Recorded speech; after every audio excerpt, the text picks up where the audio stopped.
Residents of Salakati in Kokrajhar district of Assam and even the commuters passing through the area have a tough time navigating through the roads here due to their deplorable condition.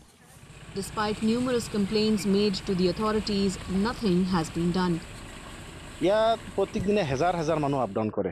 আজি রাস্তার পরিবেশটো চাইছে, অলপ বৰষুণ দিলে, বৰষুণ নিদিয়াৰ কথাই নহয়, ৰাস্তা ভাঙি ৰাস্তাৰ কোনো চিনবিন নাই, একেবাৰে নোহোৱা হৈ গৈছে।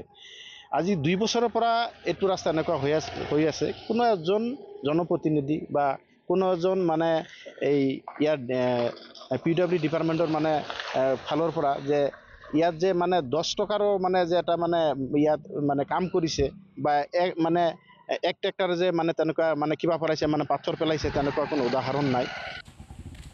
The unpaved roads and poor infrastructure are raising safety concerns as vehicles, including emergency vehicles, are unable to reach the rural areas, especially during the rainy season. তথাপি যদি জনপ্ৰতিনিধিৰ লগতে এই PWD ডিপাৰ্টমেণ্টৰ তেখেতসকলে যদি এই ৰাস্তাবিলাক বনোৱাৰ কাৰণে তেখেতসকলে কোনো ধৰণৰ পদক্ষেপ নলয়, ৰাইজে কিন্তু হাতাভুটি বহি নাথাকে। এটা সময়ত ৰাইজৰ ওচৰত কিন্তু জবাবদিহি হ'ব লাগিব। গতিকে আমি আহ্বান জনাইছোঁ, এই ৰাস্তাটো অতি সোনকালে হ'ব লাগে, নহ'লে এই অঞ্চলৰ ৰাইজ কিন্তু এদিনাখন ইয়াৰ বিৰুদ্ধে কিন্তু তীব্ৰ আন্দোলন কৰাৰ কাৰণে বাধ্য হ'ব। Residents say the condition of the roads has been like this for around 2 years, but municipal bodies and the local government have failed to fulfill the people's needs and expectations.